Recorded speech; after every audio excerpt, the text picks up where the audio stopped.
Hey, it's Don Skaggs again with Empowered Inventing, the one place where we try to help you help other people by taking your great innovation, opportunity, mixing it with sound wisdom to turn them into real things like products and businesses. Now today, I've got a question for you. Are you serious? And when I say that because I see a lot of inventors and a lot of entrepreneurs and a lot of the ones that I'll consult with, a lot of the ones I'll meet, the ones I'll talk to in meetings and workshops, and I'll see some that literally have a lot going for them. They're well funded, they've got a lot of money, or they've got a lot of talent. Maybe they're really good at sales, maybe they're good at marketing, maybe they're just really smart in the technical parts of it. Maybe they have a lot of time on their hands and they have a lot of time to devote, or they've got certain skill sets that are just really off the charts. I've met so many of these people, but I've seen ones that have all this stuff that's going for them, and I've watched them fail. And I've seen other people that maybe they have maybe not all those things going for them. Maybe they're it's just it's like one guy I met, and he said he was telling me this. Now I wasn't saying this about him, but he said, I'm just an old country boy from Eastern Kentucky, but I watched him fly. I watched him take off. I watched him close a licensing deal himself with a major company. So I've seen people that maybe didn't have all this time, all this talent, all this money, all this success, all these skills. And I've seen them succeed. I've seen other people that have had more things going for them, and I've seen them fail. What was that one defining factor? What was that common thread that I kept seeing through all of these people? Were they serious? Or were they just playing? Were they just playing around with it? Were they just playing at it? You'll hear people say sometimes. So I want to ask you this. I want to ask you this question. Are you serious? Ask yourself these questions. When things start to get rough, things start to get hard, all of a sudden it's just not fun anymore one day when you wake up and you're trying to work and you're trying to get this done. Do you persevere through it? Or do you start to wander off? Maybe you get interested in another project. Maybe you see something else shinier over here that you can start with. Hey, this one looks a lot funner, a lot more fun than the one that I'm working on right now. Do you see your invention? Do you see your startup as a real job? A job that you're doing, a career, something that you are looking to change your life, change the trajectory of your life with? Or is this just kind of a hobby for you? Is it just something kind of just fun that you do? Do you have a plan with real goals and real milestones set? Or are you just kind of wandering with it? You have to ask yourself those questions, because those questions will help define whether you're really being serious, and at that point you need to make a decision. Am I going to be serious about this?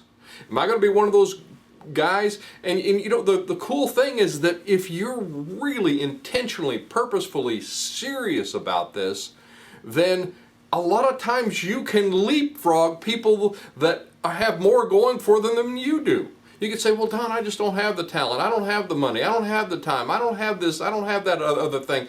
It doesn't matter. If you're serious about it and you're intentional about what you do, I have seen it time and time again. You can be successful, but you have to be serious. You have to not just play at this in order to be successful.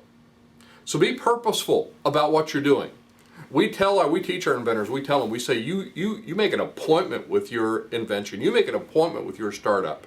You make an appointment with your idea. Just like you'd make an appointment with a doctor or an attorney. You make a promise to yourself on purpose and on paper. You say, all right, on Wednesday evening between 6 and 9 p.m., I'm sitting down the remote, I'm getting up off the couch, and I am working on my invention. I am working on my startup. I am working on my idea. Another thing is you need to have a plan. Have a plan. How many times have you heard me say this if you watched many of these videos at all? If you fail to plan, you plan to fail. Treat it like a road trip. You have a starting point, you have a destination, place you want to be, and then you have to have a route, and that route has milestones. Those routes have gas stations along the way, and you have to know, okay, here's where I'm stopping, here's where here I'm getting to here, and I'll be this far when I get here, and I'll be this far when I get here. And just as I said in another video, I said you have a focused intensity. There's something out there called the momentum theorem. It says basically focused intensity over time multiplied by God equals unstoppable momentum. And I believe that.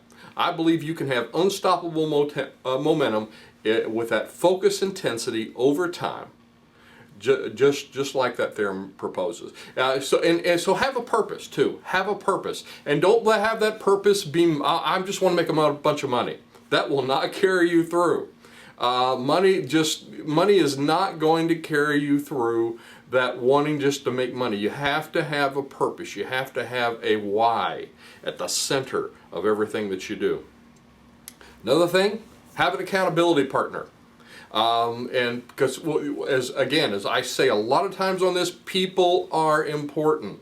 And if you don't belong to an inventor group, get on the IGA website, inventleader.org, and we're on there, and everyone else across the country, all the organizations that help inventors and entrepreneurs are on there, and you can look it up and find one close to your city. If there's not one near you, we have online meetings at kyinventors.org. So but somehow connect with people. And an inventor group, if it's not an inventor group, it's maybe a mentor, find you a consultant. We do consulting, but there's plenty of good ones out there. Find a good one. And that's why I really push being involved with inventor groups. You get to talk to people who've had good experiences and bad experiences, and you really get to find the right mentors and the right consultants. And meet with them regularly. And it's accountability thing. Okay, when we do our workshops, we go around the room at the end and we say, okay, what is the next step you're going to take? So when you come back here next month, what are you going to, and there's something powerful to that, to being in a room full of people where you're saying, okay, I have taken it this far, and next month I'm going to do this, this, and this. And you know that next time when you show up next month, it really pushes you forward. It really gives you more momentum and really gives you that accountability that you need. So anyway, I hope this is helpful. Again, I'm Don Skaggs. This is Empowered Inventing TV. Check us out on our website, empoweredinventing.com, and I'll look to see you at the next meeting, workshop, maybe one of our online classes, or on the next video.